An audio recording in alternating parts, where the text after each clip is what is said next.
Hello everyone, मुक्ता के पिटारे में लेके आई हूँ आज फिर से एक नई वीडियो।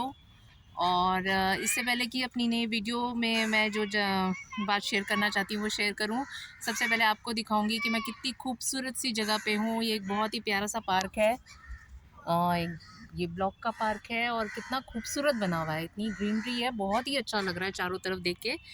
और मुझे खुद यहाँ पर बहुत ताजगी और बहुत मतलब अच्छा सा फील हो रहा है।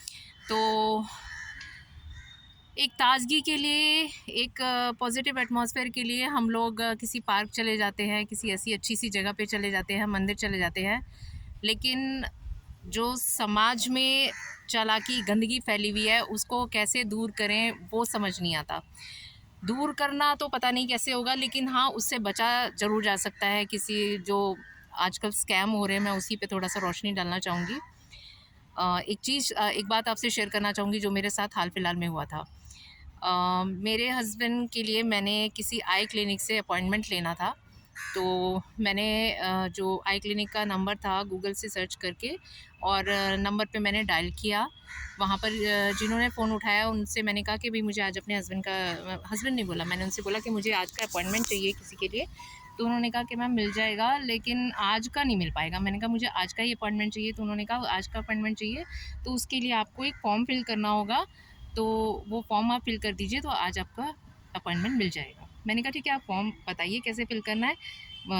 क्योंकि उन्होंने बोला कि फॉर्म आपको फ़ोन पे ही फिल करना पड़ेगा। उन्होंने कहा आप जिस नंबर पे आपने कॉल किया उसी नंबर पे आप व्हाट्सएप पे हाय लिख के भेजिए, तो उसके बाद हम आपसे शेयर करते हैं। मैंने उस नंबर पे हाय करा और उसके जवाब में वहाँ से उसी आई क्लिनिक के नाम से एक लिंक आया और उसमें उन्होंने मुझसे बोला कि आप इस लिंक पे शेयर करके इसमें आप इस लिंक पे जो फॉर्मेलिटीज़ हैं वो पूरी करिए इस फॉर्म की, जैसे कि नाम है, एज है, ये सब।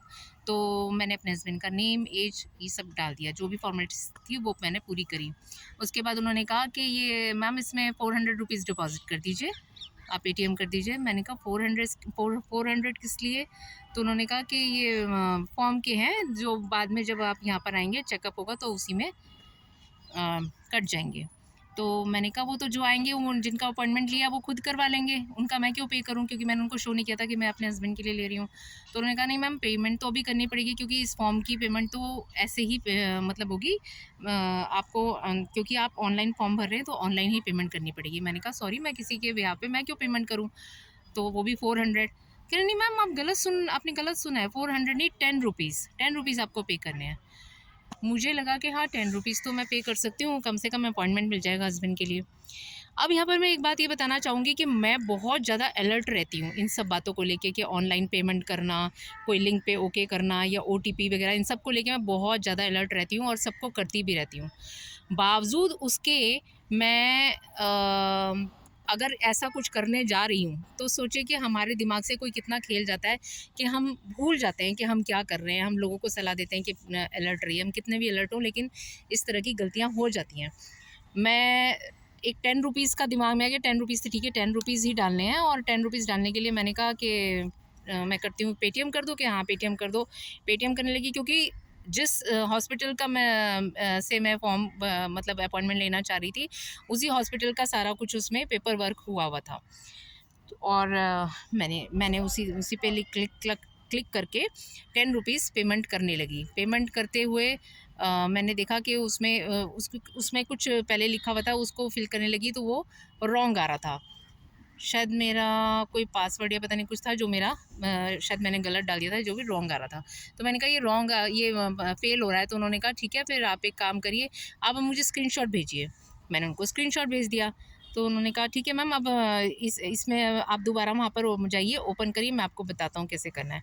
मैंने कहा मैं ये सब करने की से बेटर है मैं अपने हस्बैंड को कॉल करती हूँ, वो ही कर लेंगे, क्योंकि आना हस्बैंड नहीं, सॉरी, मैं जिनको आना है उन्हीं को कॉल करती हूँ, वो खुद कर लेंगे। तो उन्होंने कहा नहीं मैम, अब इसमें आप टाइम वेस्ट करेंगे, आप मैम मैं बता रहा हूँ ना आपको कैसे करना है करके। मैं ना चाहते भी मैंने उनके कहने पे मैं जो उन्होंने भेजा मैं उसको जाके मैं उसको जो उसमें ऑप्शंस आ रहे थे उसको मैं ओके करते जाने लगी। करते करते अलर्ट होते हुए भी मैं वो काम कर रही थी। मैं यहाँ ये बताना चाह रही हूँ, आप कहेंगे अलर्ट कहाँ हुए, मेरे दिमाग में चल रहा था कि मैं कुछ गलती तो नहीं कर रही हूँ। पर मुझे वो इतना सेफली हर पॉइंट उसमें लिखा हुआ था कि मुझे लग ही नहीं रहा था कि मैं कुछ गलत कर रही हूँ। और बात फिर वही आ जाती है ना, एक दिमाग कच्चापन यहाँ चल जाता है कि हाँ 10 रुपीज़। मैंने उसको क्लिक किया और जैसे ही क्लिक करके मैं पेमेंट प्रोसीड कर रही थी, उसमें ऑप्शन एक लास्ट जैसे आ जाता है, लास्ट ऑप्शन ये आ गया कि ये क्या आप इस नंबर के लिए आप श्योर हैं कि इस नंबर के लिए कि ये अननोन नंबर है, आप इस पर पेमेंट कर रहे हैं? तो एक ये स्पैम नंबर हो सकता है या अननोन नंबर है, आप चेक कर लीजिए, ऐसा करके ऑप्शन आ गया व्हाट्सएप वालों की तरफ से। क्योंकि मैंने मेरे सन लॉ ने कुछ उसमें डाला हुआ था, तो जिसकी वजह से मेरे फ़ोन में अलर्ट आ जाता है।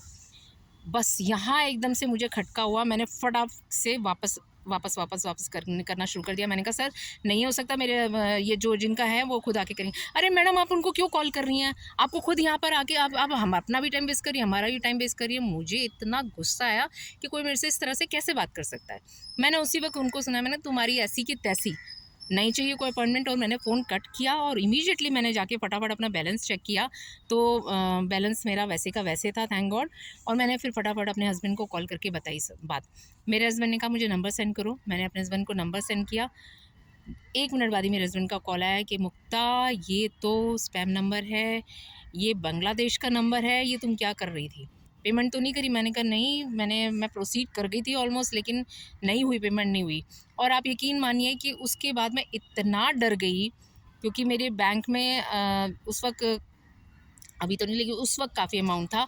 और मैं इतना डर गई, मैं बार बार उस पूरे दिन में बार बार अपना अकाउंट बैलेंस चेक कर रही थी कि कहीं कोई गड़बड़ मेरे से हो तो नहीं गई। तो ये बहुत बड़ा स्पैम मेरे साथ होते होते रह गया, क्योंकि काफ़ी उसमें उस वक्त पैसा था मेरे बैंक में।